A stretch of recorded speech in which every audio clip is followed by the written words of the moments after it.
The Hohem iSteady M6 is a 3-axis smartphone gimbal with a 360-degree infinite horizontal pan axis, an OLED display and up to 18 hours of battery life. It has a magnetic reversible AI sensor for app-independent face tracking that doubles as an RGB fill light. I'll provide an overview of the gimbal before going through 7 things I love about this gimbal and 5 things I'm not so keen on, to help you decide if it's the right gimbal for you. So let's take a closer look. I have the iSteady M6 kit, which comes with a magnetic AI sensor, mini tripod, USB-A to USB-C charging cable, a user manual and a semi-hard case. There's also a USB-C to USB-C cable for charging your phone off the gimbal's internal battery, with some bundles including a USB-C to lightning cable too. This is a pretty hefty gimbal, weighing 578 grams with a 24-gram AI sensor attached, but the build quality feels good. You can see its dimensions on screen. Before you can use a gimbal, you need to unlock the pan and roll motors and balance your smartphone, either in landscape or portrait orientation. This is not a full tutorial on using the M6, but let me know if that's something you'd be interested in. However, I will cover mounting and balancing your smartphone, since it's not the most straightforward procedure, and I have a couple of tips that might help. Firstly, mount the gimbal on the included tripod. Then rotate the gimbal arm anti-clockwise to unlock the roll axis. Rotate it 90 degrees so the tilt arm is horizontal and the M6 logo at the end of the arm is facing up. Rotate the mount so it snaps vertically to hold the phone in landscape mode. If you have the magnetic AI sensor, attach it to the top of the mount. It can face either way.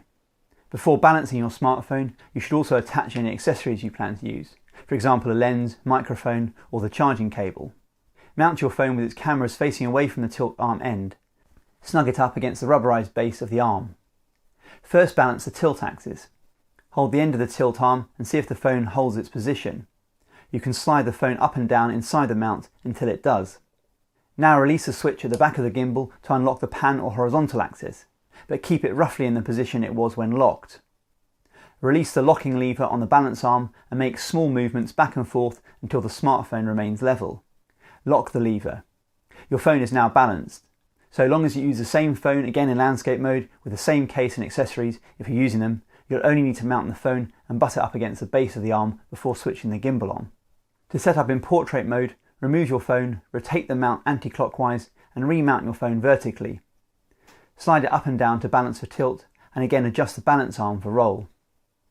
With the phone balanced in portrait or landscape mode, you should be able to make small adjustments to the phone's position with it barely moving when you let go. You're now ready to turn the gimbal on with a long press of the power button. The gimbal boots into pan follow mode, represented by PF on the OLED display. The M button cycles through the other gimbal modes. If you're new to gimbals, I'd leave it in pan follow mode initially.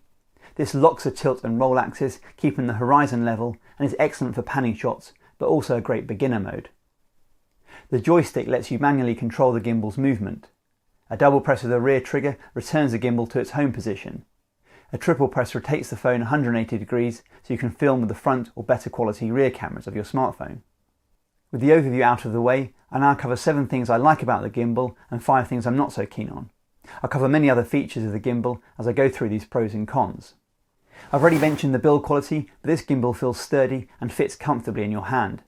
Even the small tripod accessory is well made and there's little flex. You can also leave it attached for some extra length. The gimbal also has no less than 3 1/4-inch metal threaded holes for attaching various accessories like lights and microphones. The clear OLED screen and plentiful buttons and controls make the gimbal pretty easy to use, its basic functionality at least. A quick glance at the screen to see what gimbal mode you're in is far more convenient than the usual LEDs. And I do also like being able to control a lot of the gimbal's features without using the app. For example, there are dedicated buttons to set start and end positions for time lapses. This feature is also useful for smooth pans. You can increase the time span of these pans from the default 1 minute in the Hohem Joy App. I'd like to be able to set shorter pans in the app too. There's also probably the biggest selling point of many of Hohem's gimbals, the AI camera. This also negates the need to use the Hohem Joy App for tracking. It can attach in either direction, so it can be used with the front or rear cameras. It supports gesture controls, so you can use an OK sign to start tracking in any camera or video conferencing app. I like using it with either the native camera app for casual use or the excellent and free Blackmagic app when I need more control. The red light turns green when the camera recognises your gesture. Holding up your palm stops tracking. You can also position yourself in the composition using the framing gesture. The green LED flashes while you adjust your position in the frame. You then hold the framing gesture again to lock your position. If you connect the camera via Bluetooth to your phone, you can also use the record button to start and stop recordings even without using the Hohem app. The AI camera also has a built-in RGB fill light. Hold the side knob down to turn it on, then rotate the dial to adjust the brightness. Click the dial to switch to colour temperature and then use the dial to set the white light from a cool 6500 Kelvin all the way down to 2700 Kelvin. It's not super bright, but it's still useful when it's very dark. Triple click the switch to toggle between white and a creative RGB mode. In RGB mode, rotating the dial changes the colour of the LED represented as a hue angle. So you could set this pretty accurately if you wanted. One advantage of a large gimbal like this is camera movement. The gimbal has full 360-degree rotation on the horizontal pan axis. There are no stops, so it can rotate continuously. This is the first smartphone gimbal I've tested that has this, and it makes it much more flexible. For example, if you enable tracking and don't move too quickly, it can track you almost indefinitely. The tilt and roll axes do have stops, but 335 degrees is still pretty good. I particularly like being able to do jib-like reveal shots from low down, slowly raising the gimbal. Some gimbals restrict this movement or make it awkward to use. I tend to use pan follow or lock mode. You can also get to lock mode with a double press and hold of the trigger. I could have covered this in the previous point, but I felt it deserved its own section. If you press the trigger 4 times, the gimbal enters ultra-wide angle mode. This moves the balance arm behind the phone so you can use the ultra-wide lens without any of the gimbal being in shot. You don't want to leave it in this mode since it does restrict some movements, but it's very useful when you need it. Last but not least, another advantage of a heavier gimbal like this is stabilisation. Footage looks super smooth and arguably a little better than other gimbals I've tested, like the Insta360 Flow. It can also support a payload up to 400 grams.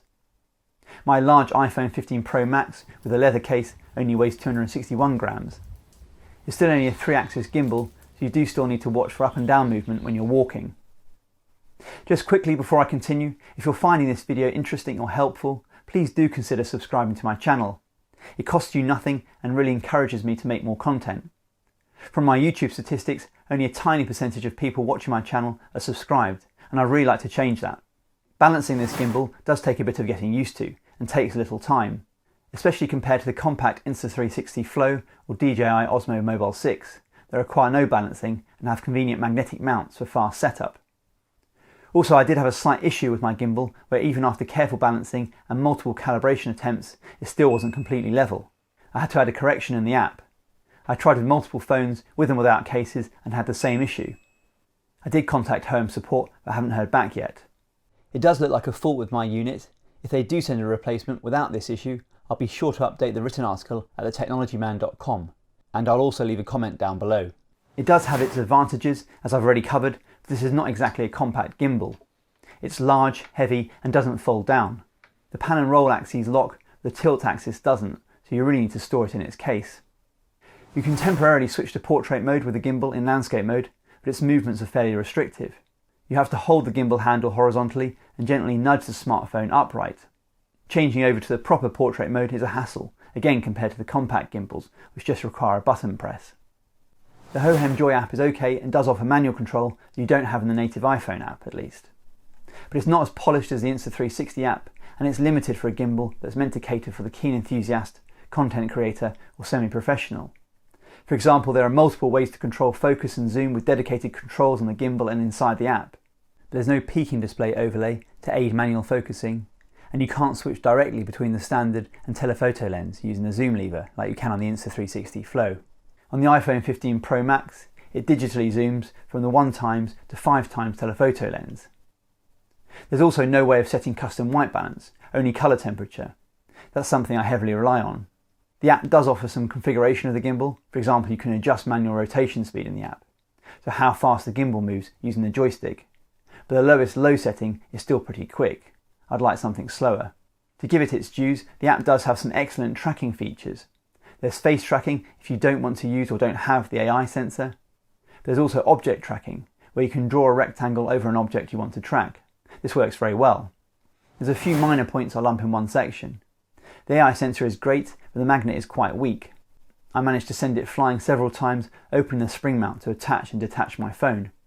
It probably makes more sense to attach the sensor after you have your phone installed and detach it before you remove your phone. The gimbal has a decent sized 2600 mAh or 19.24 Wh battery, which is meant to be good for 18 hours in ideal conditions and 6 to 8 hours with AI tracking and the fill light on. But it doesn't support any fast charging standards, and it takes up to 3 hours to charge. And probably more importantly, the output to charge your phone is pretty limited too, by today's standards. It only charges my phone at just over 1 amp or around 5 watts. I found it didn't keep up recording 4K footage on my iPhone that is capable of charging up to 30 watts. The battery levels still dropped even with the phone charging. Overall, the Hohem iSteady M6 is a very capable smartphone gimbal. I'd say its pros outweigh its cons if you're happy with a larger gimbal. If you don't shoot much portrait content, you only really need to balance your phone occasionally. I timed balancing a phone from scratch after a bit of practice, and it took less than 30 seconds, so it's not too bad. The AI sensor and range of movement is a big draw for me. I don't want to be tied to the manufacturer's app and do often find the range of movement limited on compact gimbals. The Hohem is more expensive than its compact rivals and its direct competitor, the Zhiyun Smooth 5S. But you can get it without the AI camera if you want to keep the cost down. Please let me know if you want me to do a comparison video against its main rivals and the DJI Osmo Pocket 3. The Pocket 3 costs more, but you don't need a smartphone. It has a larger 1-inch sensor and you can record directly to memory cards. Or as I mentioned earlier, if you'd like me to do a tutorial video on this gimbal, please let me know down in the comments. I read every comment and will do my best to respond. So if you have any questions, leave them down below too. I do hope you found this video useful. Please like the video if you did. I'm releasing videos every week on the latest technology and how to get the most out of it, so please make sure you subscribe. And don't forget to tap the bell icon if you want to get notified as soon as a new video gets uploaded. Thanks for watching.